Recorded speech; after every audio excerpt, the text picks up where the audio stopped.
So at a political fundraiser in Hollywood last weekend that raised a reported $30 million for his campaign, President Biden bragged about the economy, saying we, quote, have the strongest economy in the world today.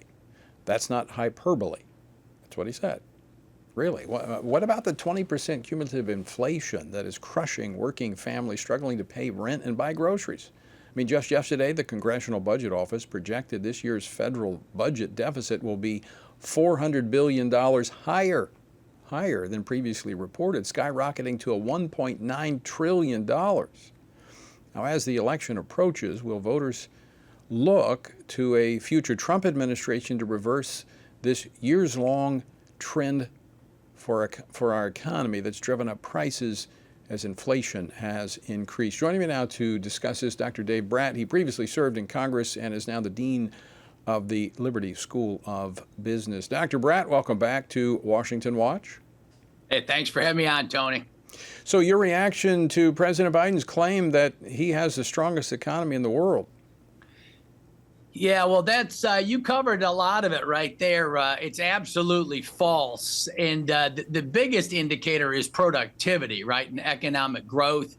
A few years back after COVID, no one could see any true signals about the economy, right? The stock market's been going up, but the underlying economy was growing at a few percent because we put $9 trillion of money, printed money, $9 trillion, and then added $2 trillion deficits.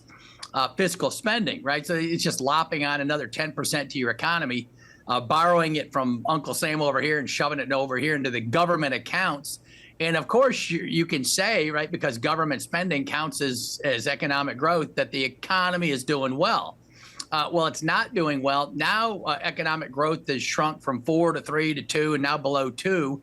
And CBO has future growth for 30 years at 1.5% because our capital stock is now smaller than China's, right? Think of Henry Ford and the assembly line. And if you put capital in the hands of the American worker, they do great.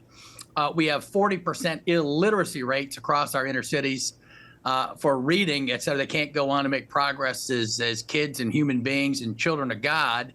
And then technology is strong, but 5 firms have captured 60% of the returns on the stock market. 5 firms, right? And all those 5 firms, right, are owned by BlackRock and Vanguard and State Street and all these leftist entities that are pushing ESG and China and everybody. So a few firms are doing great. The problem with the tech and the stock ownership is that the wealthy 10% own 90% of the stocks and bonds. So, and that part of the story that you could use to count on the liberals to cover that part of the story, the income distribution piece. Now the middle class is being crushed mainly by inflation, like you said, right? Losing 20% of your purchasing power. That's not only your check, that's your entire retirement account just lost 20% of its purchasing power. It is a tragedy, but no one knows because there's not enough shows like yours. And so, no, the economy is not good. The stock market keeps going up. That's going to come to an end. There's fragility in the commercial banking sector. There's a lot of stories there. Japan, a bank just had to write down $70 billion last night, and that's coming our way too. But that's the rough outline. The real economy is very, very weak. Some ask whether we're even in recession and don't know it yet. The stock market will roar on as long as it can until we have another financial collapse. When we look at this fall's election, and you know politics, given the false infusion of money into the economy, will the real effect be felt, and will the economy be an issue in the fall's election? Oh yeah, I wish the debt were one of the driving issues. Unfortunately, it's not. People don't follow that. I ran on that 10 years ago to no effect.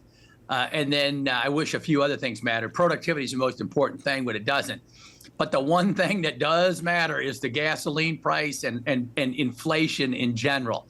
And all the mainstream media, right, the Axioses and the CNNs were writing letters and doing news pieces talking to the White House, right, 6 months ago, a year ago, saying, hello, wake up, right, inflation. The American people are very upset with you right now. because you've told them nothing about your plans to get rid of inflation. And so that one will last. And then when you add the border invasion and the negative economic effects on the African American community, the Hispanic community, the polling, right, the tabs, the crosstabs there, the African American men are flooding over to this new realignment of the middle class under the Republican populist piece. The Hispanics even more so. And so the left is just running scared right now and imploding because, when Trump goes out, New York City and Detroit and et cetera, and you see those new numbers in the past, right? If the Republicans would have got 5% more of the minority vote, they would have won. And now it's in the 20% range based on the economy, based on taking American jobs. I didn't even cover, right, the employment reports. All the new jobs in the past year have been part-time. Full-time jobs have actually decreased. And then over the past 4 years, all of the net new jobs have gone to foreign-born workers. That's not a typo. You can go look it up. All new jobs, right, reported by the federal government have gone to foreign-born workers. And so that is why we got a lot of new friends in this new coalition. It's not really the old Republican Democrat. It's this new populist Republican thing that cares about people and the middle class. And I think you're going to see a major realignment in the votes this coming November because of those economic factors. Yeah, I think when you combine that, especially when you talk about the Hispanic community with the family issues, I think it is a place where Republicans can make tremendous gain. Dr. Dave Brat, always great to talk with you. Thanks so much for joining us today. Thanks for having me on, Tony. God bless you.